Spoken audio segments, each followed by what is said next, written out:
From Wish TV and the All Indiana Podcast Network, this is the News 8 Daily 8 Podcast with Wish TV's Kylie Conway. A Wish TV News 8 update. Hi, I'm Kylie Conway, and this is your News 8 Daily 8 for Tuesday, October 3rd. Warm and sunny today. Marcus Bailey doesn't think we're going to break any records, but we are going to push to come close. The record high for Tuesday, October 3rd in Indianapolis is 90. That dates back to 1954. Highs are going to push into the mid to upper 80s today. This is up 15 to 20 degrees above normal for us across central Indiana this time of year. But brace yourselves, we are in for a big cool down later in the week. Following breaking news this morning, police say a man is injured after someone asked him for money, then shot him. It happened about 5 this morning on Ethel Avenue near 30th Street and I-65. Police tell us that the man was approached by the suspect while walking near a gas station. IMPD says the suspect shot the man in the leg when he said he didn't have any money. Officers say the victim is stable at the hospital. No word on any arrests.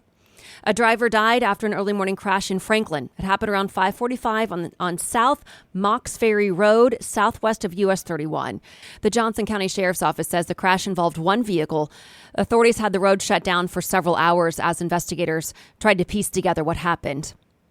Noblesville city leaders clear the way for a plan to mine gravel, sand, and minerals in a residential area.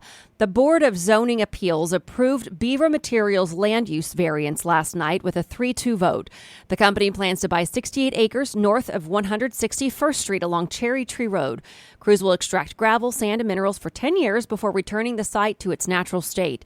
The plan has faced backlash from neighbors worried about health effects. Beaver Materials says those concerns are non-existent. City leaders say this is the last step for the proposal. It will not go before the city council. A Delaware County council member who came out as a woman of color earlier this year says he now identifies as a male again. Ryan Webb announced he identified as a woman of color in a Facebook post in April.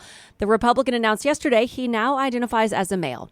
Webb shared a statement with News 8 saying, "I'm back. After 6 months of living under the delusion that I could live my life identifying as a lesbian woman simply by declaring it, I have since realized just how much that viewpoint is in opposition to fact-based reality. It was all a wishful fantasy that could never be true or overcome actual reality." Webb says he remains a person of color because of his established American Indian heritage. 2 new federal studies suggest 18 million Americans have long COVID. Former U.S. Surgeon General and Wish TV medical expert Dr. Jerome Adams says the results are not surprising to him. The study translates to about 7% of adults and more than 1 million children who reported symptoms. About half say their symptoms have since disappeared. Dr. Adams recommends people get their COVID and flu vaccines now. He also says people over 60 should wait until December to get an RSV vaccine. The FDA has rejected Lilly's drug to treat eczema. Lilly said yesterday the agency cited issues from an inspection of a contract manufacturer. Lilly says it will work with the FDA and the manufacturer to address the issues, but did not provide any additional details on the findings. General Motors temporarily stops 34 workers at its Marion plant. GM announced yesterday that 164 people would be furloughed. Most of those are in Ohio. The company says the workers are not expected to return until the UAW strike has ended. The Marion plant employs more than 700 people. The strike against GM, Stellantis, and Ford started about 2.5 weeks ago on September 15th. But union members in Indiana have yet to join the picket lines. The union is demanding pay increases, job security, and retirement benefits. House Speaker Kevin McCarthy now faces a dramatic referendum on his leadership after a member of his own party moved to oust him.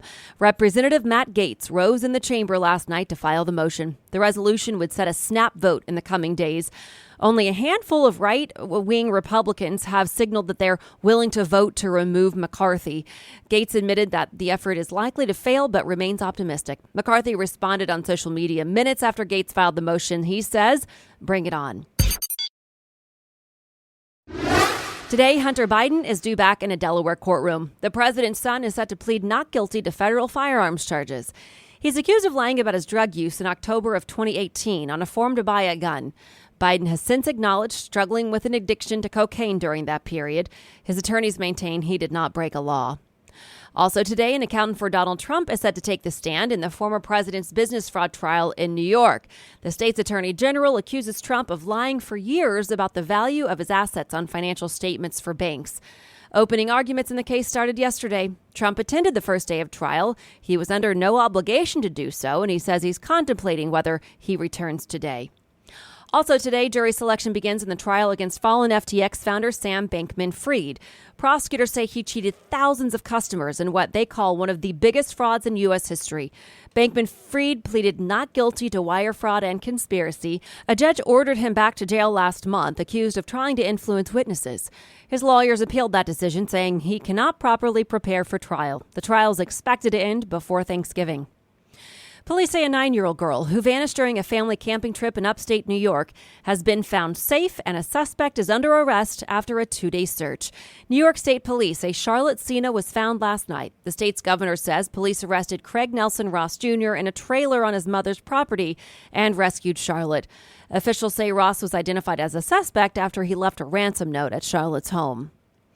Indiana Fever rookie Aaliyah Boston is now the WNBA's Rookie of the Year. A panel of 60 people in the league unanimously voted for her after a spectacular season. The number one pick started every game. She averaged 14 points, 8 rebounds, plus a steal and a block. Boston is the first rookie to lead the league in field goal percentage with 58. She's also the first rookie to be unanimously chosen since 2018. Boston is the second Fever player to win the award. Tamika Catchings was Rookie of the Year in 2002. 12 teams will begin their quest for the MLB's Commissioner's Trophy today as the playoffs begin. The Baltimore Orioles and Atlanta Braves enter as the top 2 teams. That earns them both home field advantage and a bye to the divisional series. 8 other teams will look to get there with a win in the wild card round. The best of 3 round begins today at 4 games. First up, the Tampa Bay Rays host the Texas Rangers at 3:08. Fleetwood Mac icon Stevie Nicks now has her own Barbie doll. It's part of Mattel's Barbie music series. Nicks showed her Barbie to fans at Madison Square Gardens on Sunday. Shows off Nicks' likeness on the 1977 album Rumors with her signature platform boots, flowing black dress, and ribboned tambourine. The doll was available for pre-order yesterday for $55, but it is already sold out. And business headlines. The Jets-Chiefs NFL game was the highest-rated TV show since the Super Bowl. That's thanks to Taylor Swift and 2 million more female viewers. An average of 27 million viewers tuned into the game. Elon Musk is looking to new video features, including game streaming and live shopping, as part of his attempt to turn X into an everything app. The company, formerly known as Twitter, is experimenting with basic Twitch-like game streaming capabilities, which are currently accessible to X Premium subscribers. The average total time spent in a drive-through lane shrank 29 seconds this year. Wait times to order were 25 seconds shorter, as the average number of cars in line to place the order fell from 2.76 to 1.27. Restaurant companies such as McDonald's and Chick-fil-A are working to speed up service and reduce errors. Merit-based raises are likely to be less prevalent next year for U.S. workers. Employers surveyed by management consultants Aon and Mercer forecast increases of between 3.5 and 3.7%, down from 3.9% this year amid slowing inflation. A new study says most Americans would eat pizza for any meal of the day. It also found the average person can eat over 5 slices of an entire pizza by themselves in a single sitting and eats pizza 3 times in any given month. The one poll, an Amazon Fresh poll, found Indiana's favorite pizza is circle shape, thin crust, tomato sauce topped with mozzarella, sausage, pepperoni, and Parmesan. This has been your News 8 Daily 8 for Wish TV. I'm Kylie Conway. Online at wishtv.com and like us on Facebook when you search Wish TV. This is the News 8 Daily 8 podcast with Wish TV's Kylie Conway. A Wish TV News 8 update on demand for even more on demand and on the go. Connect with Wish TV on Facebook at wishtv.com and on the free Wish TV mobile app. Thank you for listening, and be sure to like, subscribe, and follow this podcast for updates every weekday morning on the All Indiana Podcast Network and wherever you get your podcast.